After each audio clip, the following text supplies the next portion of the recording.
الفطير النهارده طري ولذيذ وسخن كمان بطلب الاكيله. مساء الخير متابعين الكرام، يا رب تكونوا باحسن حال وقت المساحه دايما يا رب. تعالوا مع بعض النهارده نعمل الفطير بس بالجلاش بطريقه تكات وصفات دندونه، حاجه كده جميله جدا وسريعه للناس اللي هي مش بتحب تعجن او ملهاش في العجين. بس قبل ما نبدا كالعاده نسمي بالله ونصلي على الرسول، اللهم صل وسلم وبارك على سيدنا محمد. وما تنسونيش بالدعوه الحلوه وتجربوها وتقولوا لي رايكم فيها بالكومنتات. ولو انتوا اول مره بتشوفوني يا ريت تنوروني وتشرفوني في القناه. المقادير عندي كالتالي: عندي بتاع حوالي 3 معالق قشطه ومعلقه زبده، وهنحط كوبايه زبادي اوكي، وهحط 3 معالق كريمه لباني بودره، وهحط معلقه صغيره بيكنج باودر، وعندي هنا كوبايه حليب، وعندي لفه جلاش. يلا بينا نشوف الطريقه. بصوا بقى اهو، انا هبتدي اقلب كل المكونات بتاعتي كده، شايفين هو ده خليط التشريبه بتاعتي.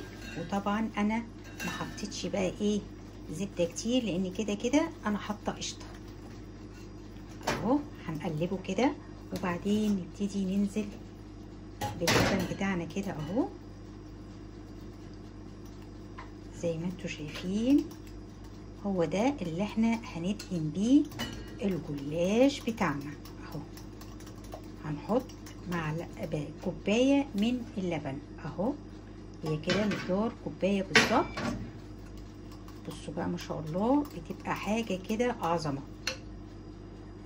بقى اول حاجه لازم ندهن الصينيه بتاعتنا كده، واحلى حاجه لما بيتعمل في الصواني اللي هي الالومنيا بيبقى لذيذ جدا كده زي ما انتوا شايفين كده. وبعدين هبتدي اروح واخده التشريبه بتاعتي وهبتدي ادهن بقى كل رق هحطه. هبتدي ان انا احط التشريبه بتاعتي دي كده اهو زي ما انتوا شايفين، وتتاكدوا ان انتوا عملتوها كلها. دي تاني رق اهو كده، هبتدي برضو ان انا ادهن التشريبه بتاعتي اهو زي ما انتوا شايفين كده. وطبعا تكونوا مساويين الرقات بتاعتنا، نخلص كل الكميه ونشوفها مع بعض.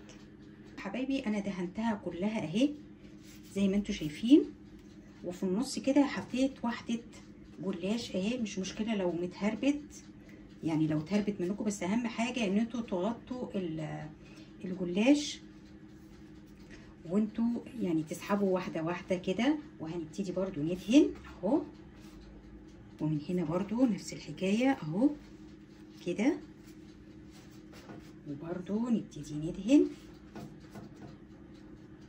عرفتوا الفكره ازاي؟ انا قدمتها قبل كده في فيديو سابق بس كانت التشريبه مختلفه شويه، احنا بس زودنا لبن مش اكتر اهو.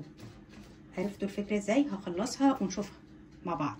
فين بقى خلصنا كله اهو، وبعدين اخر ورقتين هروح عاملاهم كده زي ما انتوا شايفين.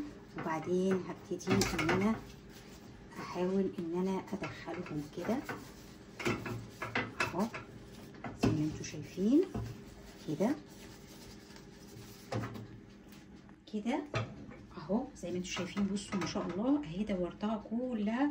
وبعدين هبتدي ان انا ادهن برضو بالتشريبه كده. طبعا انا مولعه الفرن قبليها بربع ساعه على درجه حراره 200.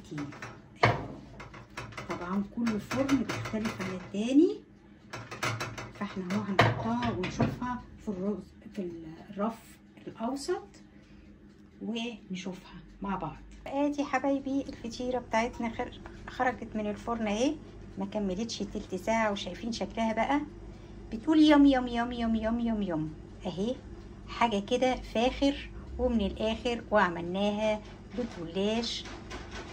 بصوا حبايبي خلصت خلاص الفطيره بتاعتنا، وطبعا بتتقدم مع جبنه قديمه وعسل بالطحينه. بصوا شكلها بيشهي ازاي، حاجه كده ما شاء الله تبارك الرحمن. يلا بسرعه قوموا بلاش كسل ويلا اعملوا الفطير بالطريقة الجميلة دي اهي. شايفين الفطيرة ما شاء الله. فطير النهاردة طري ولذيذ وسخن كمان بطلب الأكيلة. يلا قوموا تشجعوا واعملوا الفطير بطريقة تكات وصفات دندونة. وقبل ما اقول لكم باي باي، يلا بينا نشوف الجمال والحلاوة دي اتعملت ازاي، واشوفكم في فيديو جديد تكات وصفات دندونة. وما تحرمونيش من كومنتاتكم الحلوة اللي زي قلبكم كده اللي بتخليني استمر.